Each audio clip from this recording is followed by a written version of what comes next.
Bonjour à vous mes hockey fans et bienvenue à un autre aperçu pour ce qui est de la saison 2025-2026 de la LNH.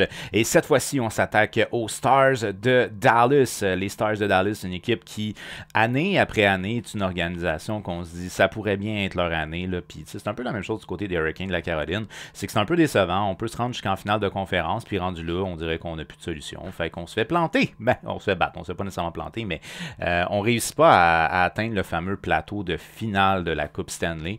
Et ça, c'est un peu malheureux pour ce qui est des Stars de Dallas parce que c'est une équipe qui est très compétitive depuis maintenant plusieurs années, qui a réussi à faire un beau ballon là, au niveau de l'expérience et de la jeunesse, et aussi qui est une équipe qui a de la profondeur. Puis ça, c'est quelque chose qui est toujours important quand tu arrives en séries éliminatoires parce que, tu sais, veux pas, tes meilleurs éléments vont toujours être très solidement couvert là, quand on est en séries éliminatoires. On a au total dans l'organisation des Stars de Dallas 6 marqueurs de 20 buts ou plus. C'est beaucoup, là, 6 marqueurs de 20 buts ou plus là, dans une organisation. Duchesne en a 30, Robertson 35, Wyatt Johnson 33, 28 pour Roop Ince, 22 pour Marchand. Puis Dadonov, l'ancien du Canadien, en 80 matchs, il a 20 buts, 20 passes pour 40 points. Donc, on a quand même une production offensive qui est très diversifiée, ce qui fait que, normalement, nos premiers trios, s'ils sont plus checker, on est capable d'aller chercher quand même des points avec notre profondeur. Évidemment, des éléments qui sont toujours importants, ces éliminatoires, ça va être les unités spéciales. Mais c'est sûr que, bon, du côté des Stars de Dallas, on a fait face aux Oilers d'Edmonton qui est en mission. Donc, ça a peut-être été un petit peu plus compliqué. Une équipe qui est aussi talentueuse, qui est aussi dynamique et talentueuse que les Oilers d'Edmonton. C'est sûr que c'est touchy, là, c'est touchy. Mais en échange de quoi, on a fait très bonne figure. Entre autres, on a éliminé l'Avalanche Colorado qui avait eu quelques difficultés la saison dernière.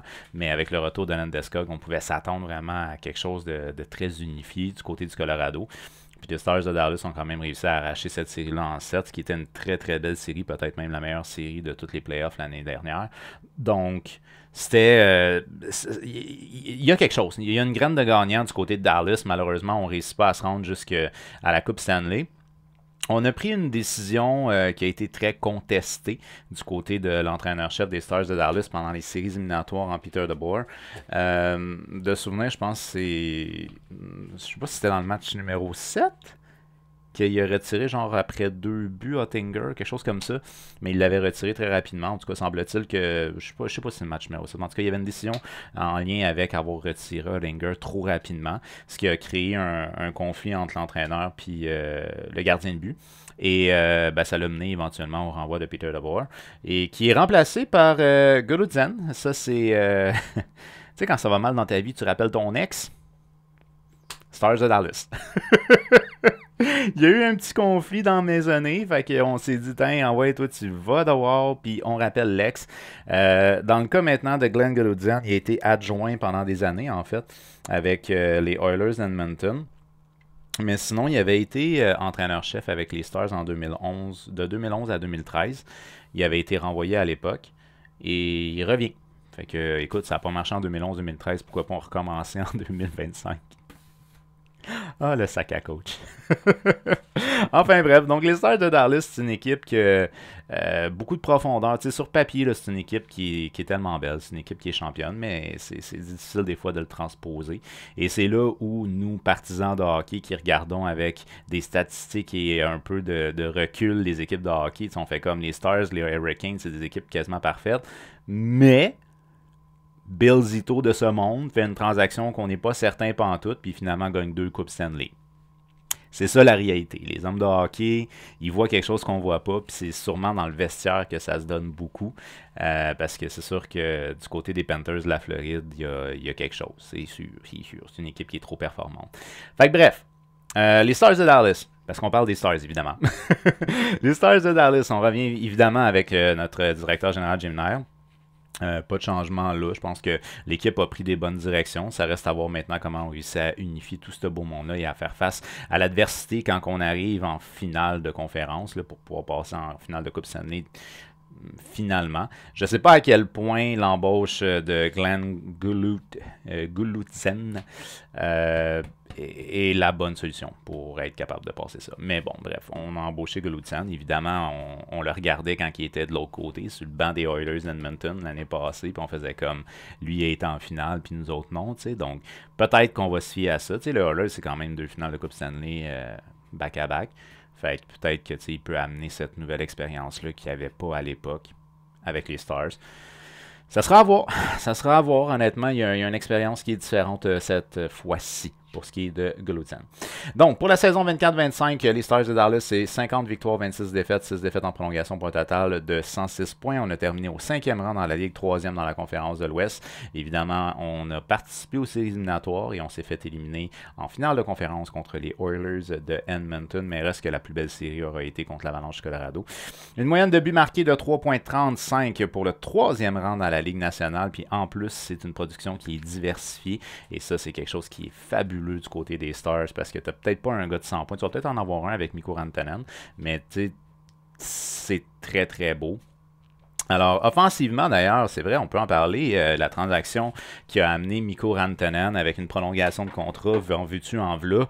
Dans le cas de Rantanen, là, il a été très, très, très utile, entre autres, parce que lui, il est arrivé à la date limite des transactions, donc il est arrivé vraiment très tard dans la saison.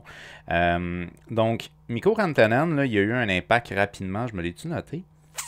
Oui, je me l'ai noté ici. En séries éliminatoires, là, il y a 20 matchs, 5 buts, 13 passes et 18 points. Donc, ça, c'est très, très intéressant parce que Rantanen, c'est un gars qu'on sait, là, il a de l'expérience, c'est un gars qui est capable de faire 100 points par saison, mettons 90. Très belle addition, puis on a perdu Logan Stankoven. Évidemment, Stankoven qui a pris le chemin de la Caroline. C'était quand même un gars qu'on formait là, du côté de Dallas depuis quelques années. C'est pas un 2 de pique non plus qu'on a perdu, mais Rantanen lui peut apporter un côté physique puis aussi une expérience. On se rappelle évidemment qu'il était avec l'Avalanche du Colorado au moment de la conquête de la Coupe Stanley. Donc, c'est une très très belle addition là, qu'on a fait du côté de Dallas. Et le fait que Rantanen aime Dallas, ou du moins qui a accepté une prolongation de contrat avec eux versus avec la Caroline où il ne voulait pas se prolonger en termes de contrat. Ça, c'est quelque chose qui est bénéfique pour les Stars de Dallas. Oui, en saison régulière pour l'attaque, 3,35 de moyenne de buts marqués, mais aussi en séries éliminatoires. En séries éliminatoires, des fois, on manquait un peu de solution du côté de Dallas. Rantanen a fait comme « I'm gonna step up ». Fait ça peut être très, très, très utile d'avoir fait cette addition-là pour les séries éliminatoires du côté des Stars de Dallas. Maintenant, une moyenne de buts encaissés de 2,71 pour le 6e rang dans la Ligue nationale. De façon générale, on est excellent du côté des Stars. Là. Un avantage numérique à 22%. Là, on est médium avec le 17e rang dans la Ligue nationale. Un désavantage à 82% pour le 4e rang dans la Ligue nationale. Évidemment, on est solide dans notre jeu défensif. On a un bon système du côté des Stars de Dallas, en plus d'avoir une diversité au niveau de la production. Par contre, au niveau du talent brut offensif, on a l'air d'avoir un petit peu plus de difficultés parce que c'est ça, l'avantage numérique rush un petit peu plus. Mais tu sais, pourtant, on a des gars qui sont capables. Là, tu regardes cette ligne de centre-là, c'est impressionnant. Là. On a 67 points pour Roope Hintz, mais Roope Hintz va jouer avec Robertson. Il n'y a pas de question à se poser. Ça fait des années qu'ils jouent ensemble. Avant, c'était avec Joe Pavelski. Maintenant, on va faire avec Rantanen. Mais c'est sûr qu'il va jouer avec Robertson. Fait Roope Hintz a 67 points, mais après ça, Matt Duchene, 82 points. Qu'est-ce que c'est ça? 71 points pour Wyatt Johnson, ce qui est excellent pour le jeune. On a quelque chose offensivement dans cette équipe-là. Si Miro Heiskanen joue à la hauteur de son talent, qui joue une saison complète, évidemment, seulement 50 matchs la saison dernière. S'il joue à la hauteur de son talent, parce que là, il a connu une saison décevante, si Thomas Harley continue à se développer dans ce sens-là, cette équipe-là, en avantage numérique, va gagner des galons, c'est sûr et certain. Fait que ça reste à voir, là, mais à moyen, voire court terme, on pourrait déjà voir une très belle amélioration au niveau de l'avantage numérique. Quand même bien qu'on perdrait 2-3 échelons au niveau de notre attaque, qu'on ne serait pas 3e, qu'on serait 6e dans la ligue, c'est pas dramatique, mais remonter le 17e, ça peut être très, très, très utile. Entre autres, quand on n'a pas de solution à 5 contre 5, en séries éliminatoires, les unités spéciales sont importantes. Le meilleur en termes de buts aura été Jason Robertson avec la très respectable production de 35 buts. Robertson, 80 points en 82 matchs, excellente saison encore l'année passée. Peut-être ralenti un petit peu un petit peu, mais vraiment pas beaucoup. Je pense qu'à près d'un point par match, on est très respectable pour ce qui est du grand et gros ailier des Stars de Dallas. Le meilleur en termes de points aurait été Matt Duchene. Ça, c'est impressionnant. Matt Duchene, qu'on se disait peut-être que sa carrière était en déclin quand il était parti de Nashville. Et puis, non, je sais pas, il s'est retrouvé. J'ai aucune idée de ce qui s'est passé. Mais 82 points, 82 matchs l'année dernière. Donc, un point par match pour ce qui est du joueur vétéran. On dirait qu'il s'est un peu retrouvé là, du côté de Dallas. Il est âgé de 34 ans. Tu sais, Matt Duchene, on le fait jouer avec des gars d'expérience. Donc, on le fait jouer avec Ben puis Seguin. Seguin qui n'a pas joué bien l'année passée, là, 20 matchs. Là. Mais, tu sais, on le fait jouer avec des gars d'expérience. Peut-être que ça l'aide au niveau de sa production. Peut-être que ça lui permet de jouer un petit peu plus en confiance. Peut-être c'est ça. Peut-être qu'il a retrouvé sa confiance. Je ne sais pas. Mais 82 points quand même, c'est excellent. On est premier dans l'équipe. Le deuxième, c'est Jason Robertson avec 80 points. Et le troisième, c'est Wyatt Johnson avec 71 points, ce qui est très intéressant là, pour Dallas. Ensuite de ça, au niveau des défenseurs, c'est Thomas Harley qui a terminé en termes de production offensive. Premier défenseur de l'organisation. En 78 matchs, il a 50 points plus 32. Mais c'est parce que Miro Heiskanen, a été blessé, donc il a été limité à 50 matchs, 25 points. 25 points, c'est déplorable pour ce qui est de Miro Heiskanen. Ça veut dire une saison d'à peu près 40 points. C'est un gars qui peut en faire plus. Ça devrait théoriquement être notre défenseur numéro 1 du côté des Stars. C'est lui qui devrait aider au niveau de l'avantage numérique. Et ça, d'ailleurs, l'absence d'Heiskanen a probablement eu un impact là-dessus. Donc, Thomas Harley, c'est le fun pour lui. Là. Je suis vraiment content parce qu'il a terminé le premier défenseur en termes de production offensive. Puis une récolte de 50 points, c'est quand même plus que respectable. Il est âgé de 24 ans. Sa courbe de progression, elle est impressionnante et intéressante pour ce qui est de Thomas Harley. Fait que, bref, c'est lui qui a terminé premier en termes de production offensive chez les défenseurs la saison dernière pour les Stars de Dallas. En termes des espoirs maintenant qui sont à suivre, on va y aller avec le jeune Lian Bichsel, là, 6 pieds 7, 231 livres. Très grand. Très gros. Lian Bichsel, c'est un défenseur qui, lui, a évolué en majorité dans la Ligue nationale, en fait, la saison dernière. Wow! Donc, en 38 matchs avec les Stars, il a 9 points. Sinon, dans la Ligue américaine, en 28 matchs, il avait 3 buts, 6 passes pour 9 points. 9 points dans les deux cas. Évidemment, je ne vais pas vous surprendre avec son 6 pieds 7 et 231 livres. C'est un gars qui est physique et qui est fort physiquement. Donc, c'est un gars qui est costaud et qui n'a pas peur de jouer du corps. Prend des bonnes décisions au niveau défensif. Et on dit de lui que c'est un gars qui est très compétitif, qui n'abandonne pas. Fait que, à sa grosseur, ça peut faire très mal. Un gars qui abandonne pas et qui est compétitif. Donc, bref, c'est un gars qu'on pourrait avoir dans la LNH, même sur une base régulière, là, dès cette année. Pour ce qui est des Stars de Dallas, Lian Bichsel, quand même 38 matchs. 38 matchs, j'aurais pu considérer qu'il n'est plus nécessairement un espoir. J'ai mis comme espoir, mais bon, en tout cas. Bref, on pourrait le voir dès cette année. Là, ça, c'est intéressant. C'est Justin, et je dis bien Justin, puisque c'est un petit gars qui est originaire de l'île Bizarre au Québec. Justin Ricoyan.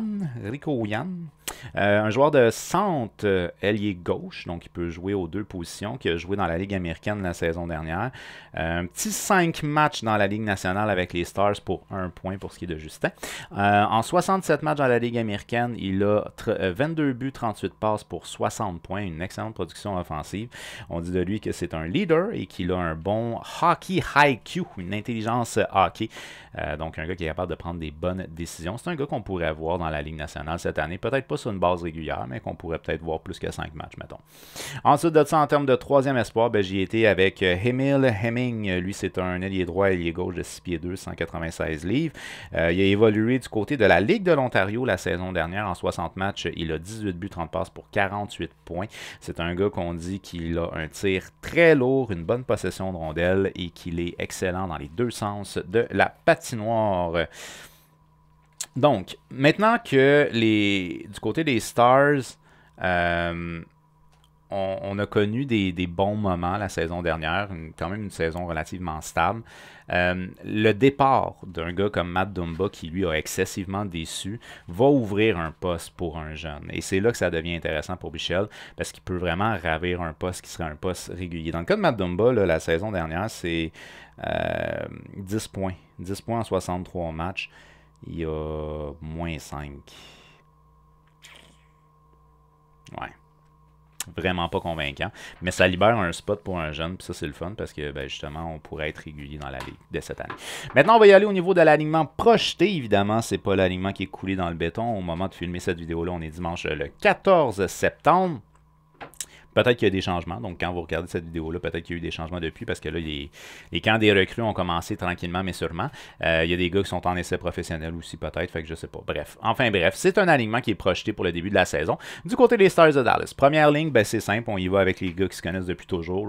Roop Hintz et Jason Robertson. Ça fait des années qu'ils jouent ensemble. Ils ont joué entre autres avec Joe Pavelski. C'était les beaux jours de cette ligne-là. Et là, on leur amène Mikko Rantanen, qui est très, très respectable, le gros bonhomme, qui est capable de produire offensivement. Fait que ça peut leur redonner des ailes assez aisément. C'est une très bonne première ligne dans toute la Ligue nationale. Dans le cas de Roop Hintz, 67 points, 76 matchs la saison dernière. Une saison qui est un peu en décas de ce qui pourrait être ses standards. Dans le cas maintenant de Robertson, lui, c'est 80 points, 82 matchs et un très respectable 35 buts. Et dans le cas de Mikko Rantanen, si on cumule toutes les équipes qu'il a jouées, c'est-à-dire qu'il a joué au Colorado, Caroline et Dallas en fin de saison, 88 points en 82 matchs, une bonne saison quand même pour ce qui est du vétéran ailier droit, anciennement très connu chez l'Avalanche du Colorado. C'est ça. Ça fait bizarre, je trouve, de le voir dans un autre uniforme. Mais bon. En termes de deuxième ligne, c'est là qu'on y va avec ma ligne de vétérans. J'en ai parlé un peu en ouverture, mais c'est Ben Duchesne et Séguin. Séguin, évidemment, touche du bois. On espère qu'ils sont en santé pour toute la saison. Ça va encore bien pour ce qui est de Tyler Seguin, 21 points en 20 matchs. C'est un gars qui peut jouer au centre autant qu'à l'aile. Sauf qu'il faut qu'il reste en santé. Ça, c'est très important. Dans le cas de Jamie Benn, lui, 49 points, 80 matchs. Il faut qu'il reprenne de la force dans les jambes, de la rapidité, parce qu'il est lent. Gros bonhomme, mais c'est un gros bonhomme qui est encore capable de tirer son épingle du jeu.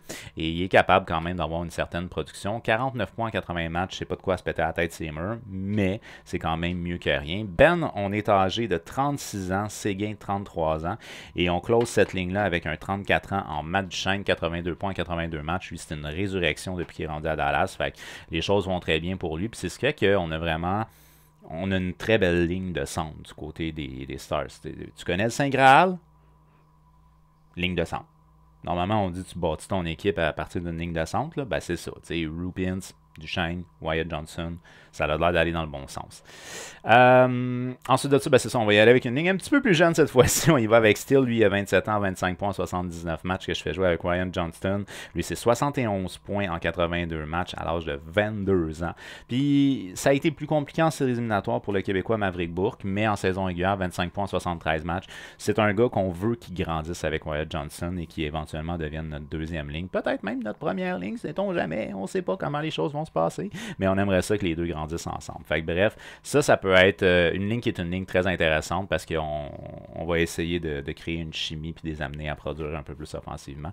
Dans le cas de Maverick Bourque, je pense qu'on peut prévoir une augmentation au niveau de sa production dès cette saison. Ensuite de ça, en termes de quatrième ligne, on va y aller avec Back, 16 points en 73 matchs. Faxa, qui lui nous arrive de Saint-Louis, 15 points en 70 matchs. Un joueur d'expérience et de profondeur, 31 ans. C'est pas un gars qui est là pour le top 6. Et Blackwell, lui, c'est 17 points en 63 matchs. Lui aussi, là, 32 ans, donc on a de l'expérience. En termes de scratch, ben, j'y étais avec Rico Wian. Donc Rico Wian, lui, c'est le jeune Québécois, Justin, de l'île Bizarre. Et Bastian, lui, il nous arrive du New Jersey, 10 points, 59 matchs, 27 ans, pour ce qui est de Nathan Bastian. Un joueur de profondeur, c'est pas la grosse affaire. On espère qu'il n'y aura pas trop de joueurs blessés dans notre top 6. Mon point d'interrogation reste encore Jamie Benn. Je pense qu'il peut ralentir encore plus, puis ça, c'est pas à l'avantage des Stars. En termes maintenant de 6-pack, on va y aller avec Lindell. Et ça, Lindell, qui, je veux dire, roule sa bosse, ça va bien. C'est pas un défenseur à caractère offensif, on va se dire, 26 points, 80 matchs. Puis, carrière très stable. C'est un gars qui est... On sait à quoi s'attendre de lui, puis c'est ce qu'on aime d'ailleurs. Que je fais jouer ici avec Miro Heiskanen, 25 points en 50 matchs. Lui, c'est une saison décevante, en plus de sa blessure, décevant. Peut-être a-t-il joué blessé.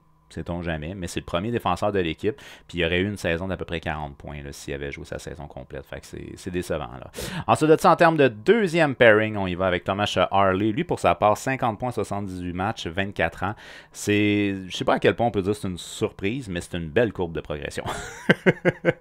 Fait que ça va bien, là, pour ce qui est de Harley, qu'on fait jouer avec les Bushkin, lui c'est 14 points, 80 matchs, un défenseur plus physique.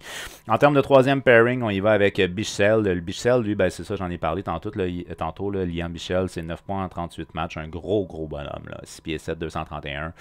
Capable de tasser des immeubles à lui tout seul. C'est un gars qui frappe fort, qu'on fait jouer avec Lundqvist. C'est 5 points en 39 matchs. Et sinon, Petrovic est mon joueur qui est mon joueur scratch. 33 ans, il a joué 5 matchs la saison dernière chez les Stars.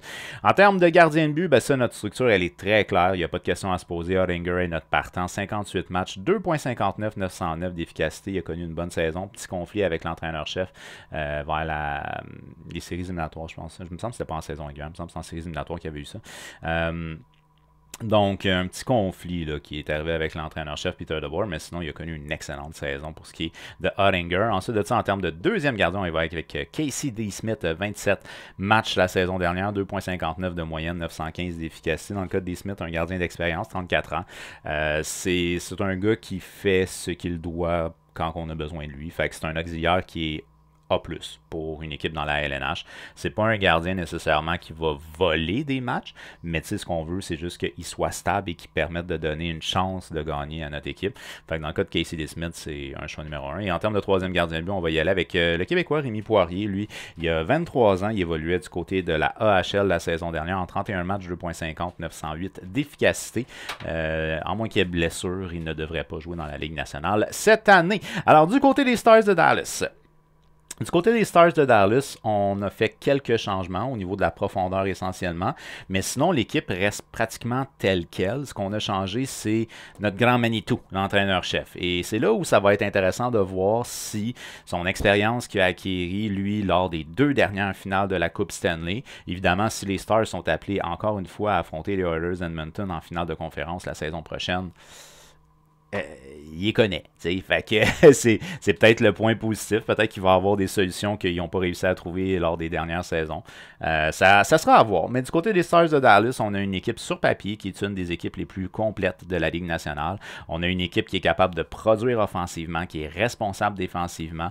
Une équipe que toutes ses lignes sont capables d'avoir un impact. On a eu peut-être quelques lacunes là, au niveau de certains joueurs, mais de façon sommaire, c'est une équipe qui est presque exemplaire.